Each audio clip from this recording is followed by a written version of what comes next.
So should you single turbo your 335 or your N54?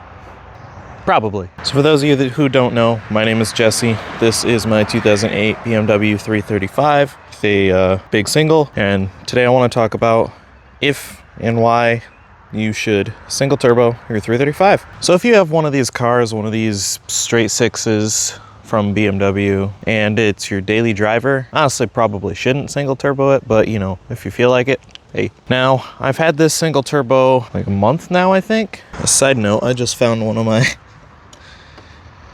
things undone. This was supposed to be on the turbo. There we go.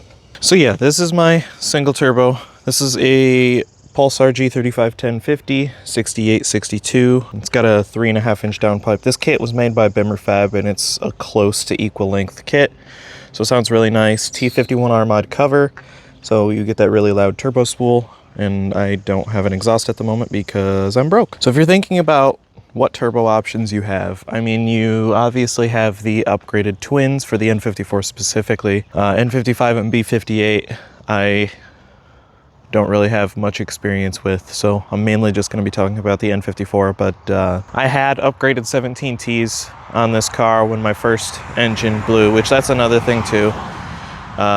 N54s can blow up if they're not taken care of. Mine spun a rod bearing, and yeah, then we got this engine. This engine came with 17Ts.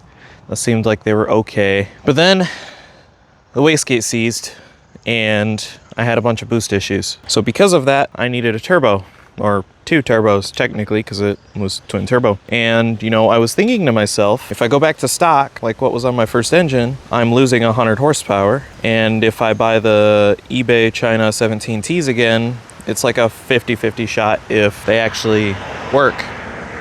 Because I've seen so many people, they buy them and either they run forever or they buy them and they're blown out of the box. So it was kind of like a 50-50 of what should I do. Being I've always wanted a single turbo straight six, I thought the best bet was to buy this kit from Bimmerfab. Now, obviously a big single is the most expensive option when dealing with these cars because, you know, the manifolds are getting handmade, and you know, you're paying for their labor to make the whole kit and everything. Like for example, this whole kit with the 3.5 inch downpipe and T51 R-Mod was $49.50 shipped. So pretty much what I paid for this car. I think the actual purchase price was $5,100 for the car, which was a little too much, but I digress. So basically the kit was as much as the car, but when you're building a project car, honestly, it doesn't really matter how much you put into it. If you plan on selling a project car, obviously you don't want to put too much into it, but if you don't plan on selling a car like this car is going to be with me forever. I don't know if it'll have an N54 forever, but you know, I'm going to keep the car, so it doesn't really matter how much money I actually put into the car, even though it's worth like 7 or 8 grand. So I will say, with the top mount, your low end RPM, you won't have as much power because, I mean, obviously it's a big turbo, it takes longer to spool. I get peak boost, it starts getting into full boost around 4,000 to 4,500 RPM, but it just pulls and it keeps pulling, whereas the stock twins and the upgraded twins, it kind of falls off after like 6,000 RPM. But also, it's a lot louder, so it sounds a lot nicer. It's actually a lot easier to get to the turbo since it's way up here instead of way down there. I do currently have some heat issues, like I'm gonna have to get some wrapping for all of this, and then I also have an AC line and a brake line sitting right here, right next to the downpipe. So that's not ideal. So there's like some fitment issues and stuff that you'll have to deal with when doing single turbo things, but that just comes with building a car and putting something there that's not meant to go there technically. Overall, do I think the single turbo is worth it? 100%. It changes the way this car feels, and as soon as you get into boost, it is like the funnest thing ever, even though this is making basically the same amount of power I was making on my 17Ts. Now for power wise, I don't have port injection. My numbers are a little lower than a lot of single turbo cars with port injection.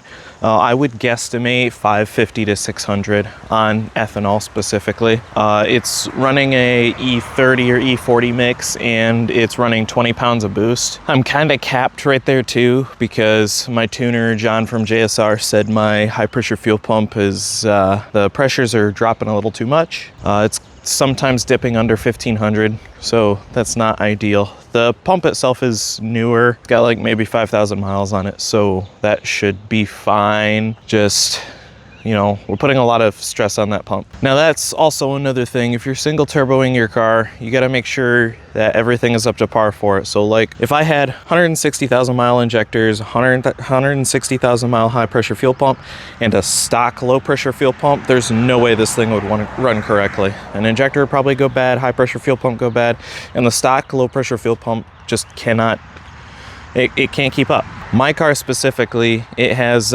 some good used Index 11s. I'm not gonna pay for the Index 12s, especially now since they're like $7,000 for all 6. High pressure fuel pump is, I bought it from somebody who had bought it new but then didn't need it, and it only had like a couple thousand miles on it when I got it, so that's nice. My low pressure fuel pump in the back is a single Walbro 450, which you can add a second one if I ever need to, which I will eventually, just we're not going to do that right now. I did all the gaskets, basically oil filter housing gasket. I did the oil pan gasket, the valve cover gasket. I did spark plugs, coil packs. I just made sure everything was done so that nothing failed on me while I was doing the single turbo. And that's what you should do. You should do your preventative maintenance before you're thinking about doing just a big single turbo. You don't want to just buy a 335 and then immediately buy a single turbo kit for it. You want to make sure you do your maintenance and make sure the car is healthy to push the amount of power that you're going to want to push. Overall though, it's definitely worth doing the single turbo. It's a lot of fun. My friends love it as well. It seems like I still got to give a couple more people a ride, but seems to be pretty well loved. So yeah, that's my take on it. I'll put a few clips in here too of what it sounds like, and one of them doing a rolling burnout.